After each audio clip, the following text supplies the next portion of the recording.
Assalamualaikum warahmatullahi wabarakatuh. Kembali lagi ke Buka Ruang. Kali ini kita akan membahas satu tema atau satu topik yang berbicara mengenai UMKM di Indonesia. Pertanyaan mendasar mengenai UMKM di Indonesia adalah mengapa UMKM di Indonesia jarang sekali yang naik kelas ataupun membuat suatu pekerjaan-pekerjaan baru bagi orang lain. Malahan banyak sekali UMKM kita yang selama berpuluh-puluh tahun usahanya tetap seperti itu saja. Apakah ini murni karena sumber daya manusia kita memang belum terasa, ataukah sebetulnya ada problem lain yang tidak disadari oleh negara kita?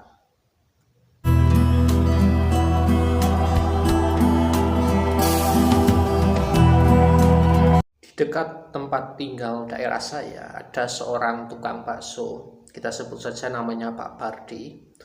Beliau berjualan bakso lebih dari 40 tahun, artinya sebelum saya lahir di dunia beliau sudah berjualan bakso.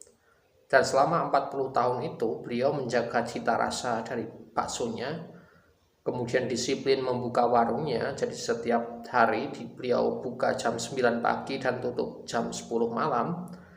Kemudian beliau juga sangat konsisten menjaga bahan-bahan baku dari baksonya.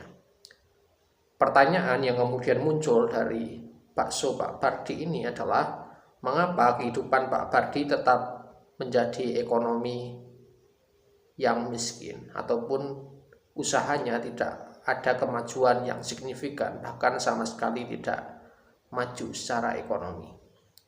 Pertanyaan-pertanyaan seperti itu bisa dijawab dengan mudah dengan mengatakan bahwasanya Pak Bardi mungkin saja kekurangan pengetahuan ataupun keahlian di dalam mengelola UMKM yang sedang dikembangkannya. Tetapi ketika melihat data di Indonesia, hampir puluhan juta bahkan ratusan juta UMKM di Indonesia terancam bahkan sudah tidak naik kelas selama bertahun-tahun lamanya.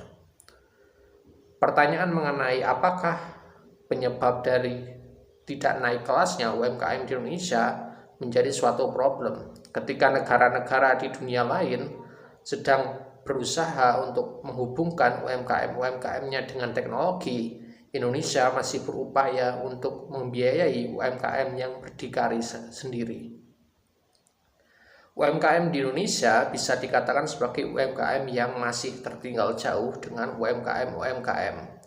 Misalnya di negara Cina, UMKM di negara Cina bahkan dikabarkan sudah bisa membuat handphone ataupun komputer. Sementara di Indonesia justru lebih condong pada produksi bahan mentah ataupun bahan setengah jadi. Ini membuat banyak kekhawatiran dari banyak pihak mengenai apakah di tahun 2045 Indonesia bisa memastikan dirinya sebagai negara yang maju. Problem terbesar dari UMKM kita selain dari manusianya adalah tidak adanya habit yang ditanamkan ketika masa sekolah. Ketika sekolah, orang-orang Indonesia biasanya diajari mengenai ilmu-ilmu pasti, ilmu-ilmu eksak, tetapi minim sekali pendidikan vokasional ataupun high-tech-nya. Kemudian kekurangan yang kedua yang dilakukan oleh orang Indonesia adalah kekurangan skill dalam mengelola manajerial sebuah UMKM.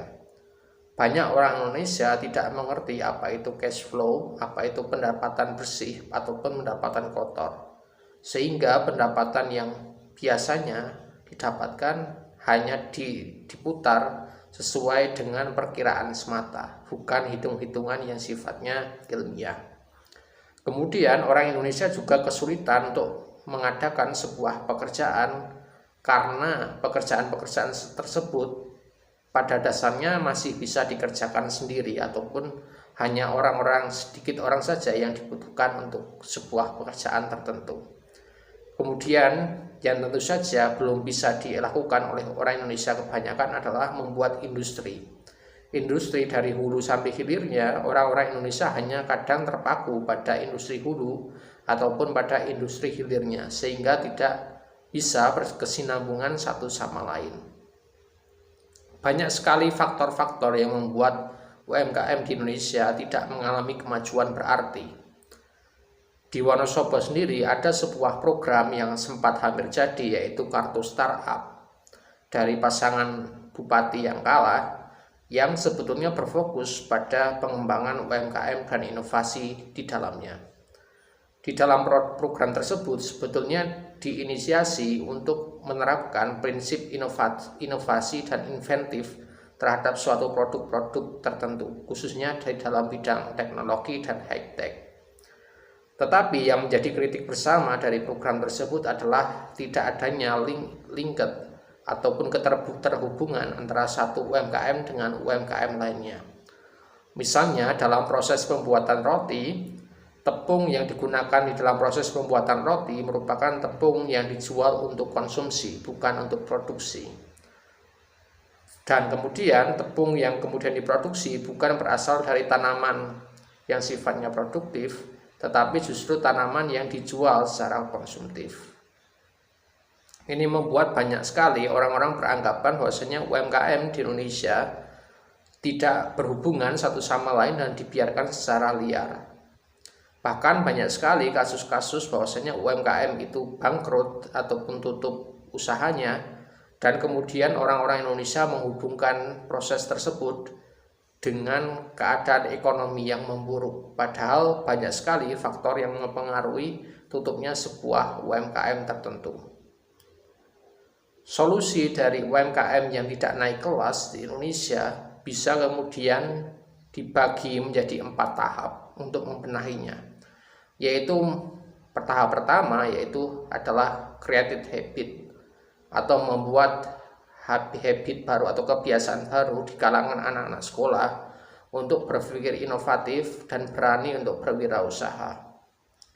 Langkah kedua adalah membuat skill-skill baru yang lebih relevan dengan dunia UMKM. Ini berarti bahwasanya anak-anak tersebut harus belajar mengenai manajerial dan kemudian cara membuat secara teknisnya. Yang ketiga adalah membuat lapangan pekerjaan baru. Ketika anak-anak itu sudah bisa menguasai kebiasaan baru dan skill-skill baru, maka akan tercipta lapangan pekerjaan. Setelah itu, tahap keempat adalah membuat industri. Ketika sudah banyak sekali lapangan kerja yang tersedia, maka industri akan dengan sendirinya membuat keterhubungan satu sama lain. Itulah yang membuat banyak sekali UMKM di negara-negara maju bisa saling bersinergi satu sama lain, meskipun mereka tetap berkompetisi di dalam ide. Contoh-contoh mengenai UMKM yang maju sebetulnya bisa kita contoh dari beberapa negara. Misalnya di negara Jepang, banyak UMKM yang kemudian memberikan produk-produk inovatif ke dalam pasar. Misalnya ada ramen yang tetap bisa memanaskan dirinya dengan berbagai macam suhu. Itu merupakan bentuk inovasi di dalam bidang peramenan. Kemudian ada juga beras-beras tertentu yang memiliki kualitas-kualitas yang bisa dikatakan ramah lingkungan ataupun beras-beras yang memiliki cita rasa khas. Produk-produk inovatif tersebut kemudian berkesinambungan dengan perusahaan-perusahaan lain ataupun dengan UMKM-UMKM lain. Misalnya beras yang ramah lingkungan ataupun memiliki cita rasa khas memiliki keterhubungan dengan UMKM yang menyediakan makanan cepat saji ataupun makanan-makanan yang bernilai tradisional Jepang. Itu membuat banyak sekali UMKM-UMKM memiliki semangat yang sama dan rasa persaudaraan yang begitu kental. Inilah yang kemudian membuat banyak sekali UMKM di Indonesia sebetulnya harus belajar untuk tidak bersaing secara tidak sehat, melainkan justru harus berkesinambungan dan kemudian belajar satu sama lain. Apakah teman-teman setuju bahwasanya UMKM kita harus memiliki korelasi satu sama lain dan berhubungan baik satu sama lain, ataukah justru produk UMKM kita ataupun usaha UMKM kita justru menjadi saingan satu sama lain? Silahkan teman-teman menjawab. Terima kasih sudah menonton video ini.